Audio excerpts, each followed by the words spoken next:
लिपिका आज संध्या 6:04 जितेबाला चंद्र पृष्ठ लैंड करिवो ताकू ही अपेक्षा रही तेणुक आम कहीपर गोटे प्रकार ए समस्त हार्टबिट बढ़िला जे कौन हम केते मात्रा यह सफल हो निश्चित भाव विजयलक्ष्मी देखो समस्ते गोटे उत्साहित भाव में समस्ते अपेक्षा करते कि संध्या 6:04 हम चंद्रयान लैंडिंग हम गोटे सफल लैंडिंग हम बोली समस्ते गोटे प्रकार अपेक्षा कर आशा कर बर्तमान आम अच्छू जदि कह नेहरू प्लानेटोरियम रे आम सहित जोड़ी होती सीनियर टेक्नीशियन बालाचंद्रन सह आलोचना करवा। सर आपको स्वागत करती हूँ। सर क्या बोलना चाहेंगे आप जिस तरह से आज चंद्रयान 3 को लेकर सबकी आस वहीं पे है, सबकी निगाहें वहीं पे है, सर क्या रिएक्शन देना चाहेंगे और फिर सर जो लैंडिंग होगा उसकी प्रोसेस क्या रहेगी और कितने प्रोसेस में वो प्रोसेस किया जाएगा?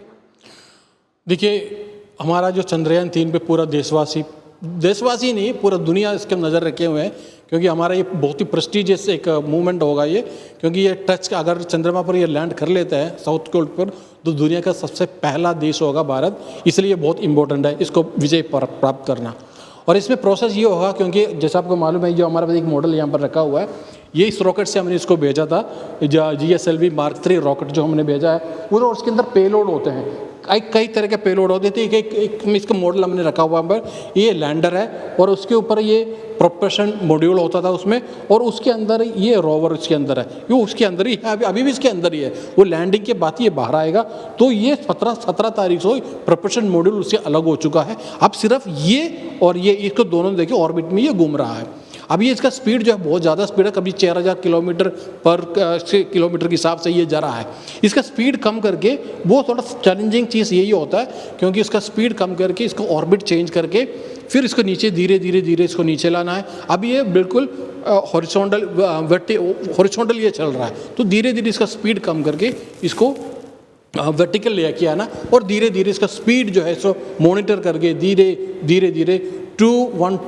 2 किलोमीटर पर सेकंड के हिसाब से इसको स्पीड कम करेंगे और नीचे लाके इसको लैंड करेंगे। लैंड करने के बाद उसके अंदर से जो हमारे जो प्रज्ञान जो रोवर है उसके से बाहर आएगा, और जैसे प्रज्ञान बाहर आएगा और ये 1 किलोमीटर दायरे में रेडियस में ये घूम सकता है, वहाँ पर ये खोज करेगा वहाँ पर पानी कितना है, पानी कहाँ पर मिलेगा और किस मात्रा में है, और वहाँ पर जो केमिकल कॉम्पोजिशन क्या है, वहाँ मिनरल्स क्या मिलेगा, वो सब का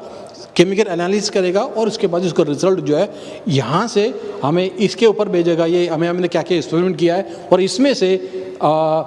प्रोपल्शन मॉड्यूल को भी मिलेगा और चंद्रयान 2 को ऑर्बिटर ऑलरेडी वहाँ पर चंद्रमा पर घूम रहा है उनको भी मिलेगा, और उनसे ISRO को पूरा कलेक्शन मिलेगा उनको।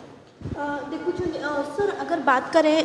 जैसे कि आप बता रहे थे पूरे डिटेल्स में कि कैसे वो उसको अलग किया जाएगा, ऑर्बिट में अभी घूम रहा है, जो लैंडिंग जो प्रोसेस रहेगा जो आखिरी 7 मिनट की सर बात कर रहे हैं वो सबसे क्रूशियल रहेगा बात कर रहे हैं, तो सर कैसे हो सकता है, क्या सब कैसे नज़रें रखा जा रहा है इस पर? देखो ISRO को साइंटिस्ट पूरा इसमें नज़र रखे हुए हैं, क्योंकि 19 मिनट का वो इसलिए ये कह रहा है क्योंकि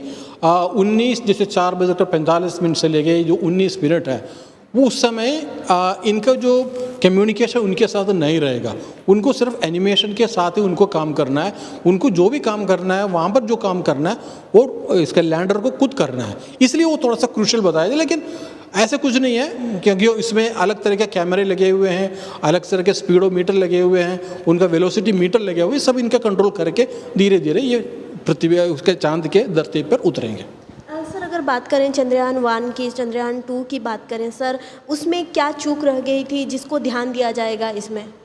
देखो चंद्रयान 1 जो हमने सबसे पहले भेजा था उसका मेन ऑब्जेक्टिव यही था वहाँ पर पानी का खोज करना, वो उन्होंने सक्सेसफुली कंप्लीट कर लिया, ठीक है ना। और उसके बाद क्योंकि पानी तो हम ऊपर से देखा, हमने लैंड नहीं किया था उस समय क्योंकि सर ऑर्बिटर था उसमें। उसके बाद सेकंड भेजा चंद्रयान 2 भेजा, चंद्रयान 2 को वहाँ पर लैंड होना था, रोवर बाहर आना था, ये सब अनफॉर्चुनेटली सब कुछ नहीं हुआ, इसलिए हमने चंद्रयान 3 को भेजा है, क्योंकि उस समय भी जो लास्ट मूवमेंट पे ही ये हुआ है, क्योंकि उसका पैर वगैरह थोड़ा मजबूत किया है इस बार, तो बाई चांस हमको थोड़ा सा ज़बरदस्ती करके उधर भी जाए उसको लेग्स को कोई नुकसान नहीं होगा और पूरा लैंडर को कोई नुकसान नहीं हो, काम कर सकता है। इसे थोड़ा बहुत ज़्यादा निगरानी रखे हुए सही ढंग से उन्होंने काम किया है साइंटिस्ट ने। सर अगर बात करें जैसे कि छठी स्तर से ये अलग अलग जो प्रोसेस है इसका प्रोसेस होगा सर, सबकी निगाहें अभी इस पे है सर, क्या बोलना चाहेंगे मतलब जो हमारी दर्शक हैं उनको क्या बोलना चाहेंगे कि कैसे ये काम करेगा, कैसे ये होगा, और फिर अगले सर लैंड सर होता है उसके बाद क्या प्रोसेस रहेगा, कैसे काम होगा? हाँ, मेन ऑब्जेक्टिव तो ये है क्योंकि वहाँ पर चंद्रमा पर लैंडर उतरने के बाद उसके अंदर से प्रज्ञान बाहर आएगा, ठीक है ना। प्रज्ञान बाहर आने के लिए वहाँ पर उन्होंने एक वो दिया हुआ है, जैसे एक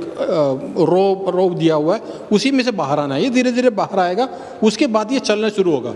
क्योंकि ना वो उसका जो स्पीड है 1 मीटर पर सेकंड पे होगा इसका स्पीड, बहुत धीरे, बहुत एक हल्का हल्का स्पीड से चलता है और ये 1 किलोमीटर दायरे तक ये पूरा घूम सकता है। वहाँ पर जो जितने भी केमिकल कॉम्पोजिशन वहाँ पर है इसके बारे में वो खोज करेगा। और मेन ऑब्जेक्टिव तो ये है वहाँ पर पानी देखना, क्योंकि पानी और अच्छा मात्रा में है तभी वहाँ जाके वहाँ पर आदमी बेस बना सकता है, वहाँ पर कॉलोनी बना सकता है और आगे जाने वालों को एक बेस बना सकता है। इन सब काम आगे होगा।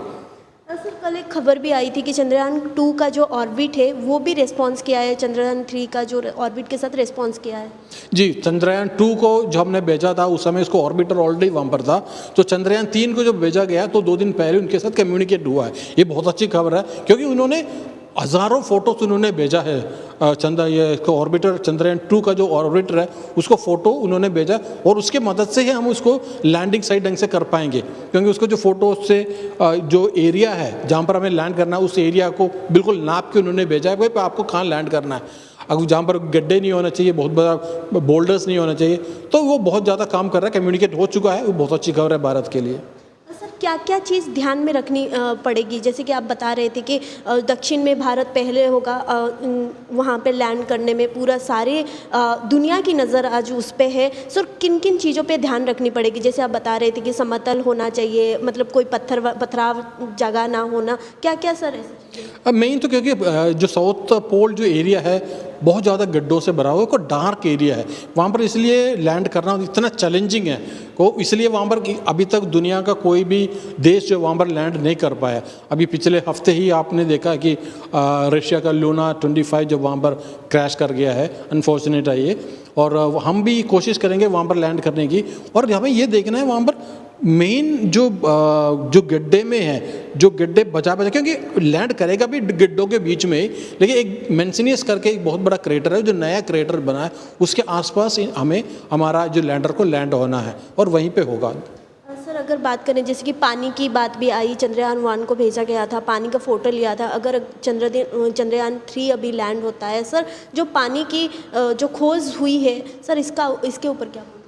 जो पानी वहाँ पर होगा तो आगे का हमारा बहुत आसान हो जाएगा, क्योंकि अगर पानी मिल गया उसमें से ऑक्सीजन सेपरेट कर सकते हैं हम, तो ऑक्सीजन से हमें ईंधन भी बन सकता है। क्योंकि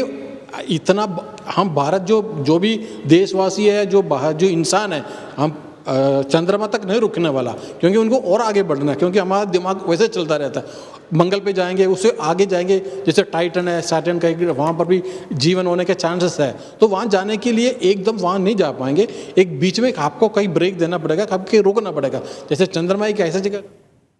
तेज चंद्रयान 3 सफलतार सहित लैंडिंग करने पर अनेक किछि तथ्य सेठारु देव, जहाँकि अपेक्षा मध्य समस्त से ही रही कि भाव सफलतार सहित लैंडिंग कर।